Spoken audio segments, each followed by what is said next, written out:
गरबा के मझियां प्रखंड के रामपुर और सोनपुरा पंचायत में पुष्प वर्षा से विकसित भारत संकल्प रथ का स्वागत हुआ। इस दौरान स्वच्छ भारत अभियान की लाभार्थी बुधनी देवी, उज्ज्वला योजना की वर्षा देवी और पीएम किसान सम्मान निधि योजना के लाभुक कामेश्वर सिंह ने अपनी कहानी अपनी जुबानी बताई। उन्होंने ग्रामीणों से इन योजनाओं के जरिए जीवन में आए बदलाव को रेखांकित किया। मेरे घर में उज्ज्वला योजना मिलने से हम लोगों को बहुत आसानी हुआ। पहले हम लोग चूल्हा में उपला और लकड़ी के माध्यम से खाना बनाते थे, जिससे धुआं निकलता था। हम लोग को प्रदूषण का सामना करना पड़ता था और जब उज्ज्वला योजना मिला उससे हम लोग प्रदूषण मुक्त रह रहे हैं, कई प्रकार की बीमारियों से मुक्त रह रहे हैं। प्रधानमंत्री जी के योजना के तहत मिला है। हम पहले जब शौचालय नहीं बना हुआ था तो हम कहीं खेत में बाहर जाते थे शौच करने के लिए, गंदगी से जूझते हुए रहते थे, बीमारियों फैलती रहती थी।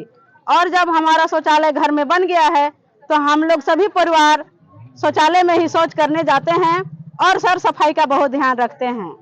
हम लोन लेकर के इसे हम काम किए कि उसे उपज किए, घर परिवार बाल बच्चा के लिए हमने बहुत बढ़िया शौक रूप से हमने खेती किया और उसे बाल बच्चे को बहुत से लाभ मिला। मौके पर प्रखंड विकास पदाधिकारी सतीश भगत ने इस यात्रा का मकसद समझाया।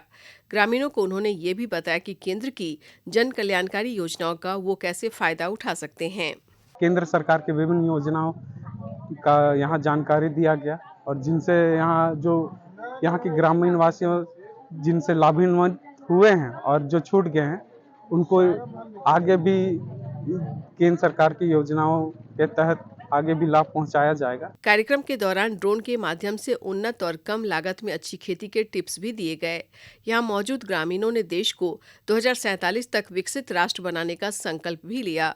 गरबा से बिजेंद्र तिवारी की रिपोर्ट।